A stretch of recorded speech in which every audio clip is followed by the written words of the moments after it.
That's Acts chapter 3 from verse 1. Acts chapter 3 from verse 1. Now Peter and John were going up to the temple at the hour of prayer, the 9th hour. And a man lame from birth was being carried, whom they laid daily at the temple, that is called Beautiful Gate, to ask for alms of those entering the temple. Seeing Peter and John about to enter into the temple, he asked to receive alms. And Peter directed his gaze at him as did John and said, "Look at us." And he fixed his attention on them and said, "I give unto you. In the name of Jesus Christ of Nazareth, rise up and walk."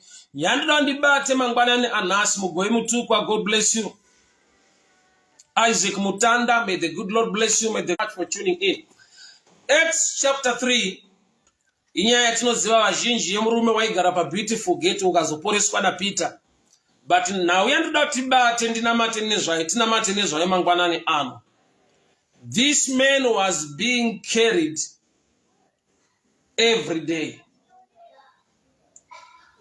A man was being carried whom they laid daily. Daily. Zoreva kuti prayer was a lifestyle. No, this was during the hour of prayer, the 9th hour. So they used to carry this man daily. New Testament church, prayer was a lifestyle on daily basis.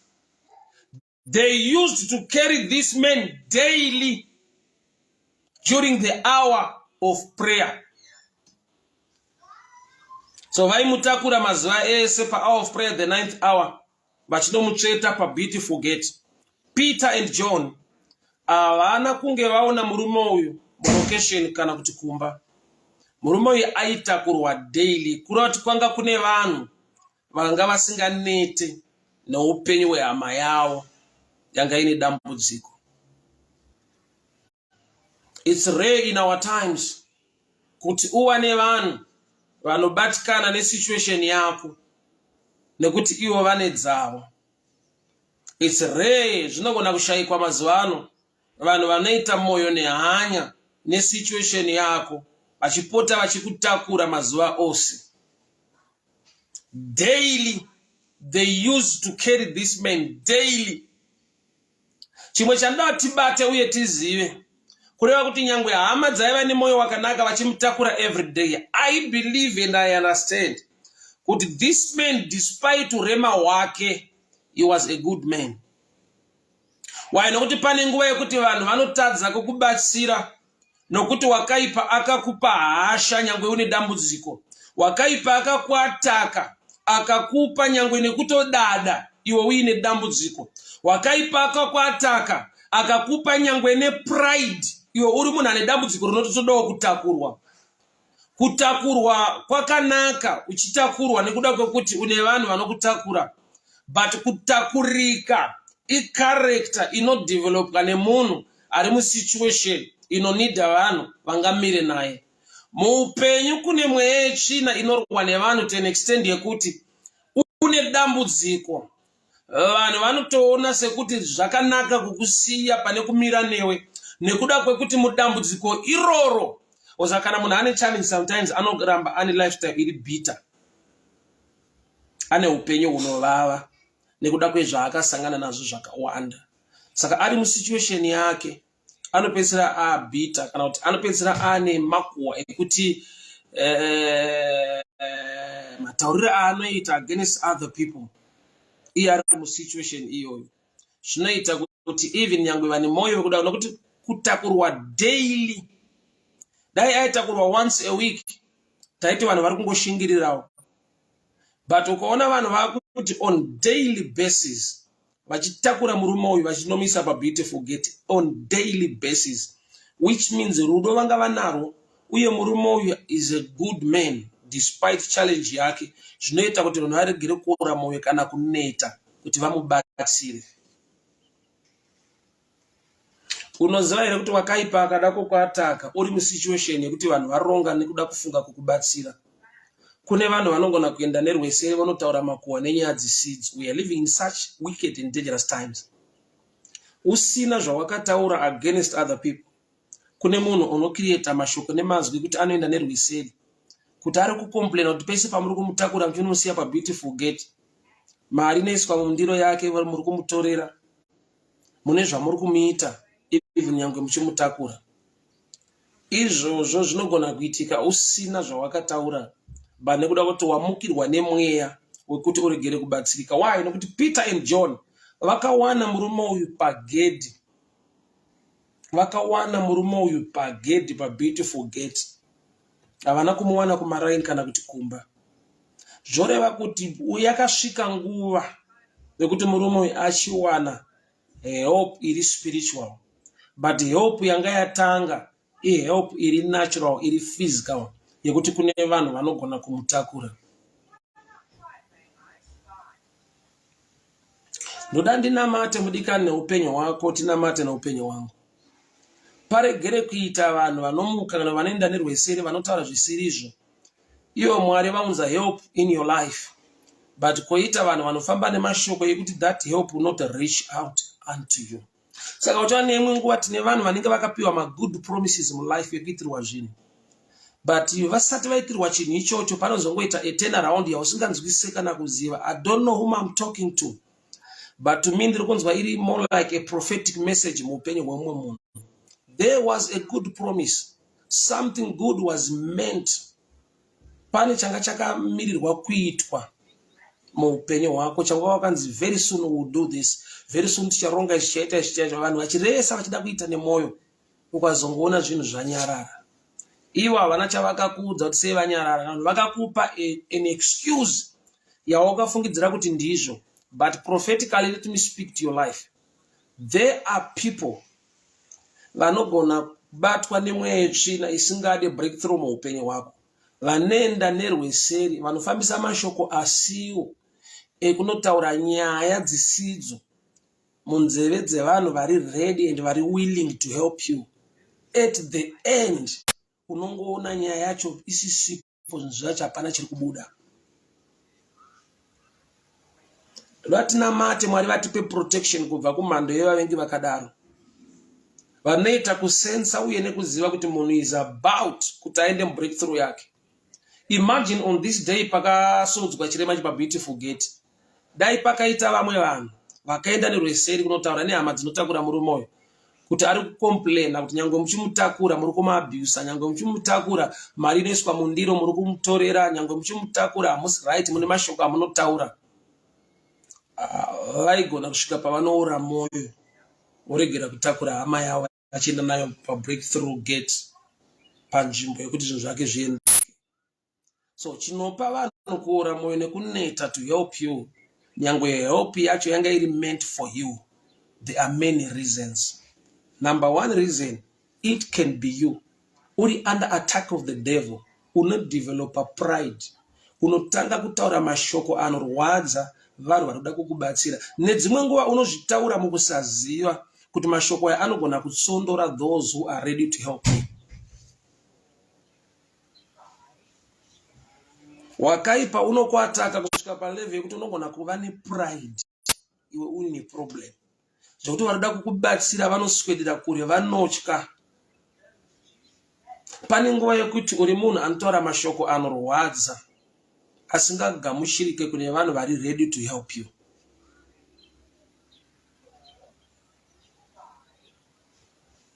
Murume uyu aitakurwa on daily basis, kuda kuti wakamaintain a good character yakaita kuti vanhu varegere kuora moyo, kuti nezuro takamutakura nhasi taneta musiyei, ayo tozomutakura next week, nhasi ngatimbozorora. Asi akava munhu wakatakurika on daily basis, achindotsvetwa pabeautiful gate. So miracle yake, breakthrough yake iri pagate, but pagate iyi haagone kupafamba akasvika, anotoda vanhu vanogona kumutakura. In real life zvinodai, haisi nyaya yemurume anga akaremara bedzi, but kune a distance, kune nzvimbo, pane pausingasvike wega. No matter how intelligent you are, no matter how beautiful you are, no matter how handsome you are, no matter how educated you are, there is a distance in life isingakavhike isingafambike nekuda kwokuti wakangwara unogona unoziva une kune distance inongofamba nekuti Mwari vaintrodusa vamwe vanhu muupenyu hwako. There is a distance in life yausingafambe wega. Pane urema une munhu wese wokuti pane paanotomboda kutakurwa nevamwe vanhu. Kune distance, kune nzvimbo, pane pekuti unoda kusvika pane breakthrough nefavor yako. But there are people who are involved in that journey, whether to carry you or to walk with you. Ukatarisa Ruth kuti aende kuBethlehem haana kuenda nekuda kwekuti afunga kuenda ikoko. Ruth kuti asvike kuBethlehem achibva kuMoab wakaenda nokuti ari kutevera Naomi. So Naomi akabva ava a vehicle, Naomi akabva ava mubatsiri mudestiny yaRuth nekuda kwekuti vanga vane relationship. Uye despite relationship kuti murume wakanga afa vakava neukama hwakasimba, even murume afa vakafamba vese kusvika asvika kuBethlehem. Haugone kuwana Boaz. Why? Nekuda kwekuti Boaz une chekuita naRuth naNaomi kuti asvike pana Ruth. I need to read this kuti tive this understanding. Right. Ruth chapter 4. Ndiverenge kubva verse 8.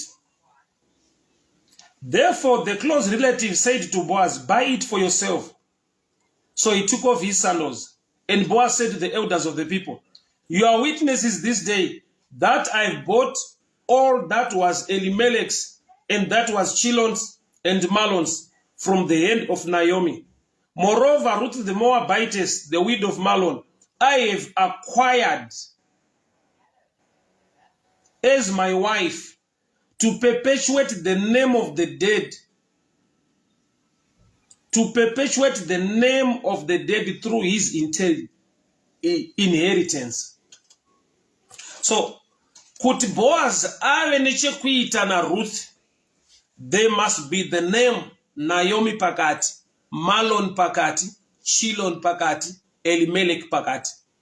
Pasina Elimelech, Mahlon, Chilon, hatigone kutaura pamusoro paRuth and Boaz. Kana Ruth akanzi anga ane beauty yakadii, kana Ruth akanzi ane intelligence zakadii, that distance alone, that connection alone, kuti agone kusvika muna Boaz, there are names of people in between. Pane distance muupenyu usingakave neintelligence. Pane distance muupenyu usingakave nekungwara. Pane distance muupenyu usingakave nebeauty. Pane distance muupenyu usingakave nezvimwe zvinhu zvese. But by being connected to right people who can take you there. But kuva ne relationship ne connection ne right people, zvine attack also from the devil. Why?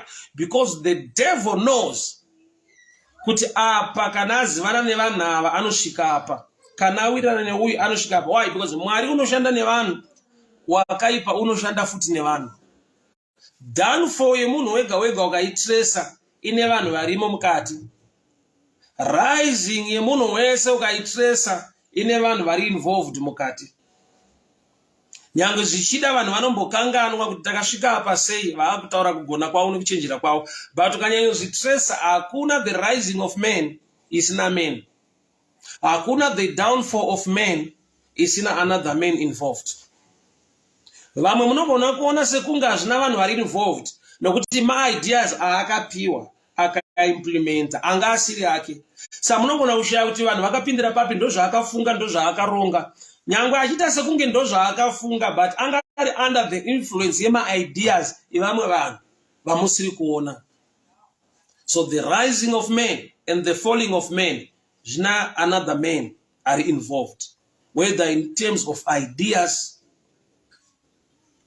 munhu unosimuka kana kudona.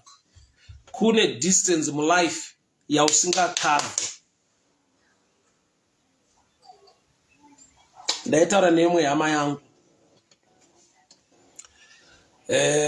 anga ari based ku UK, so he moved ku Australia, ku Melbourne.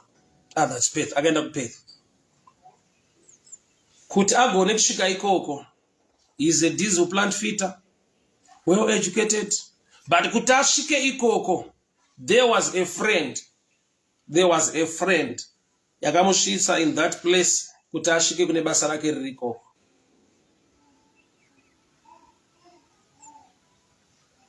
Bururu Ruth, atitaure nezvaRuth kana tabvisa Naomi pakati. Atitaure nezvaRuth naBoaz kana tabvisa Malon, Chilon naElimelech pakati. Mu life, no matter how intelligent you are, you need the right people around you. You need people around you. So I can look at the other side, the other version of people who are supposed to come into your circle, into your life. Do you know that sometimes even enemies are so important for you to reach another level in life? Munoziva ere kuti even enemies can also be part of the right people. This is for those who are mature, but sometimes I don't want to see enemies around me. Bible rangu rinoti unogakatika tafura pamberi pavadzivisi. Enemies varipo not only to damage you or to fight you. There are times they are there kuti uende to another level. Mwari vanotaura naGideon kuti Gideon, tora muranda wako pura kana uchitya, uende unonzwa mukembi yevaMidhiana kuti vari kuti kudii. Arimo paakanzwa varapanura a dream yavanga varota vachiti hakuna mumwe munondo waGideon. Baba rinoti Gideon wakawira pasi and he worshipped God. So in life you need two kind of people. Those who are there for you and those who are against you. Those who are there for you and those who are against you. You need such kind of people in life. Ukaona usisina enemy, you are not going anywhere. Why? Because there is a distance. Inongo kavika beds. There is somebody somewhere who doesn't want to see you grow and make it in life. Why? Because ane pressure, ane shungu, ane zvaanojigara mauri. Mwari vanoti kuna Gideon, kana uchitya, tora muranda wako pura, muende kukembi emaMidhiana, unonzwa kuti vari kuti kudii.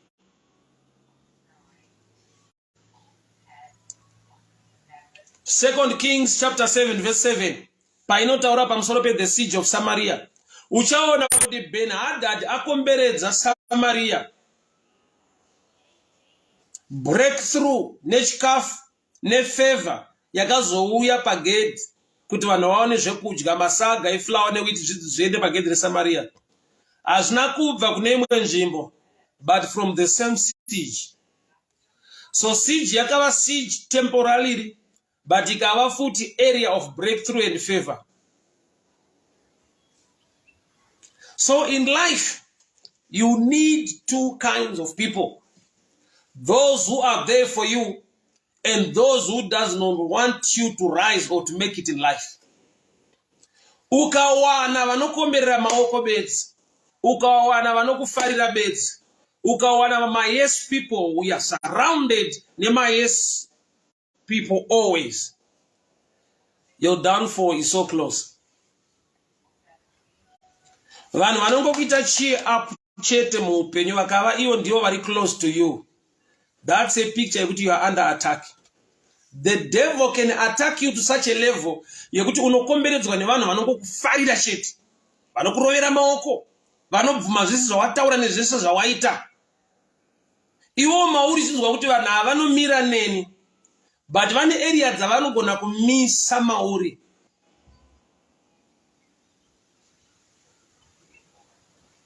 Jesu akateverwa namai vake nevakoma nehanzvadzi vakauya vakati, tidanirewo murume ari kuparidza mukati umu. That's the book of Mark chapter 3. Jesu ndokubva ati vari muno vanoita kuda kwababa vangu, ndo vakoma vangu, ndo hanzvadzi dzangu, ndo vanin'ina vangu. Kunoti akasensa a kind of followers vari dangerous padestiny yake, yeti vari kuuya vachitaura relationship, vachitaura ukama.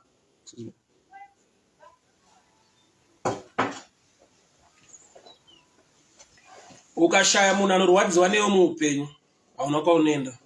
Zvichibhohwa kuti vanozviitirei, vanondivengerei, vanodii. They are there also for a good reason. Makamboona, I don't know what do you call it, but rega ndingotaura kana vanhu vaine banga vachida kushapena banga kana kuti demo vachida kushapena demo, vane another kind of stone ravanoshandisa rinenge dombo rekweshesa, so ringori rough, dombo riri rough, so ravanoshandisa to sharpen.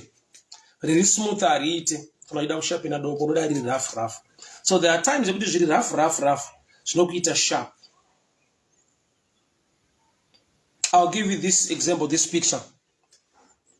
Ukatanga kudzingirirwa nembwa kana kuti wavhunduka katsi iri kukumhanyisa kumashuro, unogona kumhanya ne a certain level of pace. Ukasvika kumberi kune kafenzi kana kuti kajurawo, unosvika ipapo womira wonhonga dombo kana chimwe chinhu, woedza kutema imbwa iye kana katsi. But ikangobvisa imbwa kana kuti katsi zviri kukumhanyisa, poiswa iri shumba, your mind will change. Haufunge kumira uchinonga dombo uchitema, haufunge kumhanya usvika pane jurawo woti handikwanise kujamba. Zvinokuinspire to a level yekuti zvinokupa energy nepower yekuti unoita pfungwa yekuti chero ndaenda kuseru handigone kupasvetuka, but ndichaedza kukwira fenzi ndizvikande kuseri, whether ndasvika nemusoro, ndasvika nedumbu. Nyaya iripo ndeyekuti ndinofanira kutiza chikara ichi, ndinofanira kuenda kuseri. So chinokumhanyisa chinodetermina pace yaunofanirwa kufamba nayo. So kune imwe pace yausingawane kana usina chinokudzingirira, uye kukura kwechinhu chinokudzingirira. Ameno kana ndiri kunzwika hama dzangu. So as much as we love people who are there for us, who clap hands for us, who cheer us up, we need also to have people who are not happy with us. Mulife ukashaya vanhu vanokumaka, vakakuvenga, vasingakufarire, isign yekuti hakuna kure kunoendwa, utori under attack. Blessing hombe kuwana imwe type inoti iwewe tinewe hausumuka una kwaunoenda hazviite. Chese chawaita vanofanira kugara pasi vachianalyze, vachiita sekunge vari kurwadziwa nacho vachiboekana nacho. So kune imwe nguva unoshaya kuti ko vana ingani zvandaita zviri right. Asi wati wambosangana nevanhu vari vanokupikisa, even ukati Jesu ndishe, vanoti uri kunyepa hazvisi. Iye ari muKristu achitotendawo muna Jesu iyeyo, but haadi kuti Jesu iye ataurwe newe.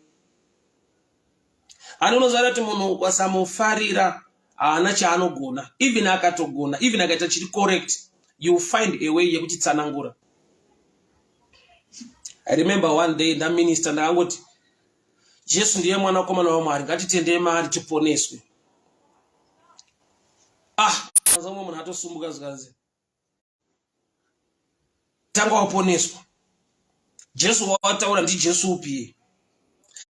There are times yekuti no matter wataura zviri right, kune vanhu vari the other side avambombera maoko. Vanhu vakatodesignwa mulife yako. Vakatodesignwa. Kana ukagona sei hauna chauri kugona. Sa iwo pane kuti utore pfungwa yekuti ndinorwiswa, vari kuzviitirei, I must be defensive nekudi. Kwakuita a wrong thing now. Don't try to defend yourself, don't try to prove a point. Continue to do what is good. Ramba uchiita zvaunofanirwa kuita, ramba uchienda kwaunofanirwa kuenda. Bani vava variko, nyaya idzodzo dziriko. You need people who support you. You also need people who hate you. Even for no reason, you need them.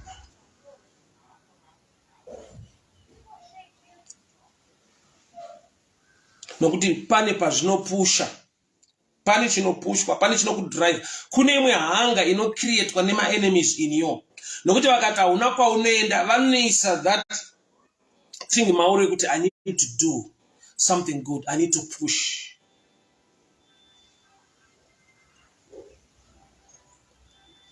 Makwikwi anoita kuti let's talk about business a little bit. Pakaita vanhu vari kutengesa same product in the same place, vanoita kuti padevelopwe zvimwe zvinhu, or else price yechinhu inotanga kuti mumwe anoti dzikisei pamwe ne$5, mumwe dzikisei ne$2 kuti agone kupusha. Mumwe anogona kuti paproduct yake ane zvaanowedzera, ane zvaanotopa. Ndakamboenda kune imwe take away uchiti ukatenga sadza nemaveji vaikupa nebeans paside. Zvichida uri kuda sadza nebeans but vanokuisira nemaveji paside. Then mumwe next take away ari kutengesa sadza nebeans but akabva atora maveji ndokubva awedzera paside. Competition iyoyo yakacreate ka improvement kune mumwe kuti agone kuita masales ari higher. So zvinorwa newe zvinokukidzana newe zviriko, ende uchasvika murufu zvinhu izvozvo zviriko. Chiripo ndechekuti uchaitei nazvo. Uchaitei nazvo. Zvauri kuita pa action yauchatora against vanhu ivavo nezvinhu izvozvo inodetermine kuti pane kwauri kuenda here kana kuti vanhu ivavo vatokumisa kuti uchiregera kuenda. You need two kind of people in life. Those who support you and those who hate you. Chiripo ndechekuziva kuti unoitei nevaviri ivavo. Uchaitei nevaviri ivavo. Mwari ngaatipe wisdom. Tisamatire uchenjeri. Mwari vatipe kuziva nenzira dzatingagone kuhandla such kind of people. X3. Murume aitakurwa on daily basis kuenda pabeautiful gate. Kutakura munhu every day ibasa chairo. But the Bible writes on daily basis they used to carry this man to the beautiful gate. Kureva kuti murume uyu, he was a good man. Anga ani dambudziko, aitaura nevamwe zvakanaka. Anga ani dambudziko, aiva nerespect nevamwe. Aiva nedambudziko, but aiva a good citizen. So attack inogona kuitika kuti wakaipaziwa kuti uchatakurwa uchaenda panzvimbo iyi upenyu hwako hunochinja. Anogona kuataka iwe your character. Anogona kutakura iwewe okupa a character inoita kuti uregere kutakurika, okupa kuvava nekutaura kunorwadza to an extent yekuti vanosvika pavanoti aiwa taneta kumutakura. So iwe wacho sedunga munhu takurika, iva munhu ari right. Murume aitakurwa on daily basis. So ndoda tinamata paregere kumuka vanoenda nerweseri. Wakaipa anzwa kuti pane good promise muupenyu hwako, but you must be connected to these people vangakutakure kuti usvike panzvimbo iyi.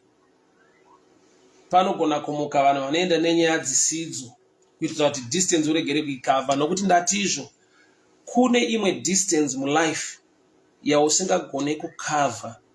No matter you are intelligent, beautiful, nekudi. You need people. Jesu auya panyika ari mwanakomana waMwari. Akasarudza varume 12 wekufamba navo. Varume 12 varipo. One was not a good man, but he was part of the team. A shadow picture, you need good people.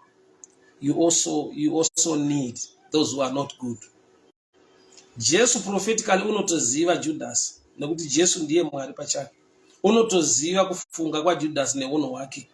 But paanosarudza vadzidzi vake, Judas was part of the team. Kureva kuti kune anofanirwa kuvamo mutimu. Wekuti vamwe vakatarisa vanoti uyu haakodzere kuva mutimu.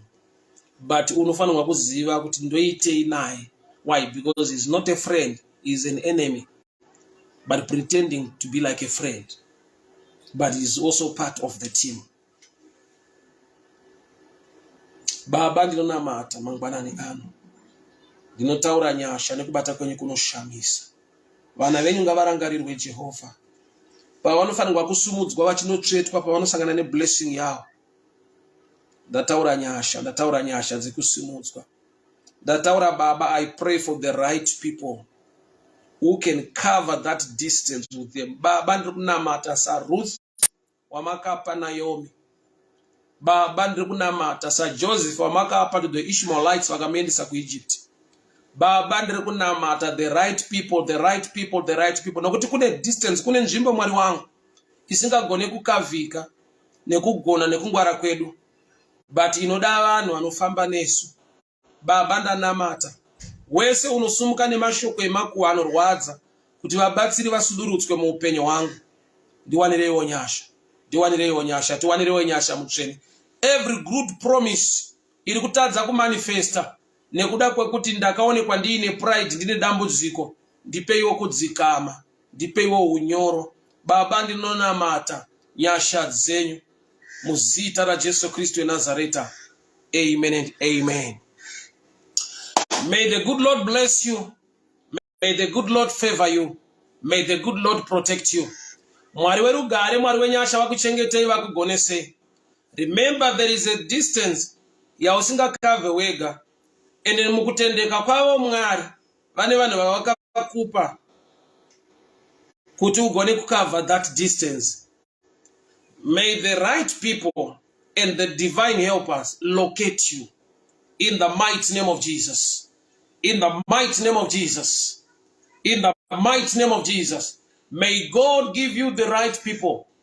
People with a good heart. Vanhu vanogona kukusimudza pane imwe nzvimbo yausingagone kusimuka ukafamba wega.